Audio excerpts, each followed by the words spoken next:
ସମସ୍ତଙ୍କୁ ଓଁ ନମଃ ଶିବାୟ। ଚାଲନ୍ତୁ ଆଜି ଶିବ ଭଗବାନଙ୍କୁ ମନେ ପକାଇ ତାଙ୍କର ନାମ ନେଇ ଆଜିର ଭିଡ଼ିଓ ଆରମ୍ଭ କରିବା।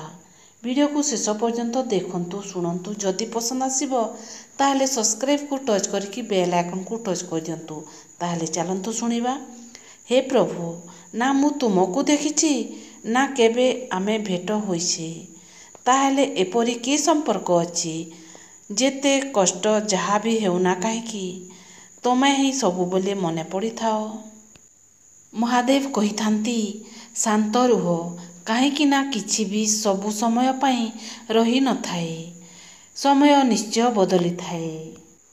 ଯେଉଁ ବେଲପତ୍ର ମହାଦେବଙ୍କ ଉପରେ ଚଢ଼ାଯାଏ ତାକୁ କେବେ ବି ପକାଇବେ ନାହିଁ। ତା ବଦଳରେ ତାକୁ ଖାଇଦେବା ଉଚିତ। ଏପରି କରିବା ଦ୍ୱାରା ମନୁଷ୍ୟ ରୋଗମୁକ୍ତ ହୋଇଥାଏ।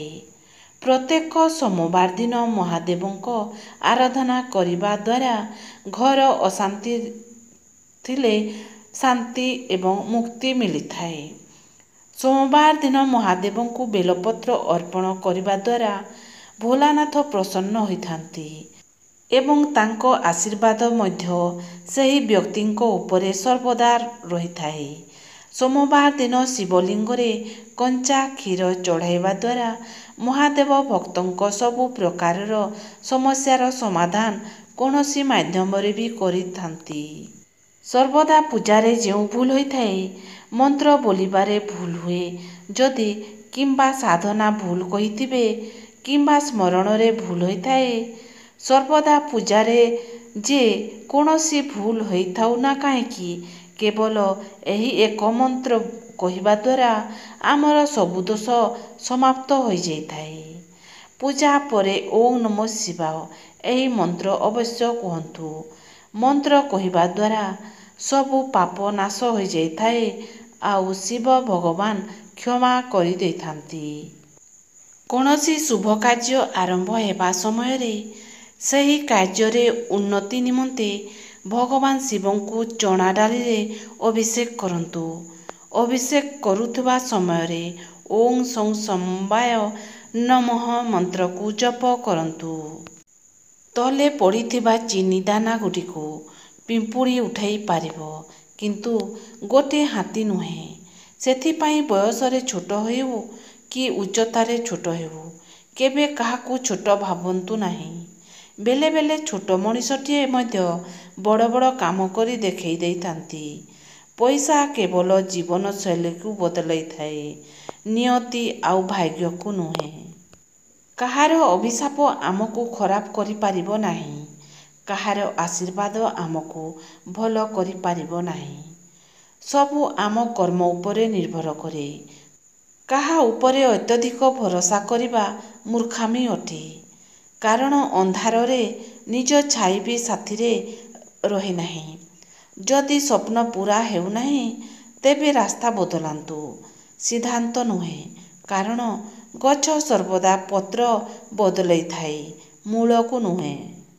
ଜୀବନରେ ଅଧିକ ଦୁଃଖ ମିଳୁଛି ବୋଲି କାହାକୁ ବି ଦୋଷ ଦେବା ଅନୁଚିତ କିମ୍ବା ଅଧିକ ସୁଖ ମିଳୁଛି ବୋଲି ଗର୍ବ ବି କରିବା ଉଚିତ ନୁହେଁ। କାରଣ ସୁଖ ଦୁଃଖ କେହି ଦେଇନଥାନ୍ତି, ନିଜ କର୍ମ ହିସାବରେ ମିଳିଥାଏ। ପ୍ରକୃତ ସମ୍ପର୍କ ଜୀବନରେ କେବେ ବି ସରିନାହିଁ। କଥା ନହେଲେ ମଧ୍ୟ ଆଖିରେ ରହିଥାଏ। ଆଖିରୁ ଦୂରେଇ ଗଲେ ବି ମନରେ ରହିଥାଏ। କିଛି ନ କହି ବି ଯିଏ କହିଥାଏ, ଦୋଷ ନଥାଇ ବି ଯିଏ ସବୁ ଦୋଷ ନିଜ ପକ୍ଷକୁ ନେଇଯାଏ, ଦୂରରେ ଥାଇ ବି ନିଜ କର୍ତ୍ତବ୍ୟ ତୁଲାଏ, ସେହି ସମ୍ପର୍କକୁ ହିଁ ପ୍ରକୃତ ସମ୍ପର୍କ କୁହାଯାଇଥାଏ। ମହାଦେବଙ୍କୁ କେବେ ବି ପକେଟ ଦ୍ୱାରା କ୍ଷୀର ଅର୍ପଣ କରିବେ ନାହିଁ। ସର୍ବଦା ପିତ୍ତଳ ଢାଲ କିମ୍ବା ଗଡ଼ୁରେ ଅର୍ପଣ କରିବେ। ମହାଦେବଙ୍କୁ କେବେ ବି କୁଙ୍କୁମ ଅର୍ପଣ କରନ୍ତୁ ନାହିଁ। ମହାଦେବଙ୍କୁ ସର୍ବଦା ମନ୍ଦିରରେ ମଝିରେ ସ୍ଥାପନା କରନ୍ତୁ। ମହାଦେବଙ୍କୁ ଜଳ ଅର୍ପଣ କଲା ସମୟରେ ସର୍ବଦା ଦକ୍ଷିଣ ଦିଗରେ ବସି ଉତ୍ତର ଦିଗକୁ ମୁହଁ କରି ଜଳ ଅର୍ପଣ କରନ୍ତୁ। ଯଦି ଆପଣ ସକାଳ ସନ୍ଧ୍ୟାକୁ ଶାନ୍ତ ପରିବେଶରେ ବସି ଓଁ ମନ୍ତ୍ର ଜପ କରନ୍ତି, ଯାହାଫଳରେ ଆପଣଙ୍କ ମନ ଶାନ୍ତି ହେବାରେ ଲାଗିବ ଏବଂ ଆପଣଙ୍କ ଚେହେରାରେ ଚମକ ଉଠିବ। ଯଦି ଆପଣଙ୍କୁ କୌଣସି କ୍ରିମ୍, ପାଉଡ଼ର କିମ୍ବା ମେକଅପ୍ର ଆବଶ୍ୟକ ବି ପଡ଼ିବନି। ଶ୍ରାବଣ ମାସରେ 5ଟି ବେଲପତ୍ର ନେଇ ଗଙ୍ଗା ଜଳରେ ବୁଡ଼ାଇ ଶିବଲିଙ୍ଗରେ ଅର୍ପଣ କରିବା ଦ୍ୱାରା ପ୍ରତ୍ୟେକ ଇଚ୍ଛା ପୂର୍ଣ୍ଣ ହୋଇଥାଏ। ଦୁନିଆରେ ଏପରି କୌଣସି କାମ ନାହିଁ ଯାହା ପୂରଣ ହୋଇପାରିବ ନାହିଁ। ସକାଳୁ ଉଠିବା ମାତ୍ରେ ଗାଧୋଇକି ପୂଜା ରୁମ୍ରେ ଓଁ ନମଃ ଶିବାୟ 21 ଥର ଜପ କରନ୍ତୁ। ସ୍ନାନ ପରେ ଏକ ତମ୍ବା ପାତ୍ରରେ ଶିବଲିଙ୍ଗ ଉପରେ ପାଣି ଢାଳନ୍ତୁ। ବେଲପତ୍ର, ଧତୁରା ଏବଂ ଅରଖ ଫୁଲ ଅର୍ପଣ କରନ୍ତୁ। ପ୍ରତି ସୋମବାର ଉପବାସ ରଖନ୍ତୁ ଏବଂ ଶିବ ଚାଲିସା ପାଠ କରନ୍ତୁ। ପ୍ରତି ସୋମବାର ଉପବାସ ରଖନ୍ତୁ, ଶିବ ଚାଲିସା ପାଠ କରନ୍ତୁ। ଅଭାବୀ ଲୋକଙ୍କୁ ପାଣି କିମ୍ବା ଧଳା ଜିନିଷ ଦାନ କରନ୍ତୁ। ରାତିରେ ଶୋଇବା ପୂର୍ବରୁ ମହାମୃତ୍ୟୁଞ୍ଜୟ ପାଠ ଜପ କରନ୍ତୁ। ଝାଡ଼ୁ ଯେତେବେଳେ ପର୍ଯ୍ୟନ୍ତ ବନ୍ଧା ହୋଇଥାଏ ସେତେବେଳ ପର୍ଯ୍ୟନ୍ତ ଅଳିଆ ସଫା କରୁଥାଏ। ବନ୍ଧା ଖୋଲିଯିବା ପରେ ଝାଡ଼ୁ ନିଜେ ଅଳିଆ ବନିଯାଏ। ଠିକ୍ ସେହିପରି ସବୁବେଳେ ନିଜ ଲୋକଙ୍କ ସହ ବନ୍ଧା ହୋଇ ରୁହନ୍ତୁ। ଦେଖିବେ ସବୁ ଠିକ୍ ହୋଇଯିବ।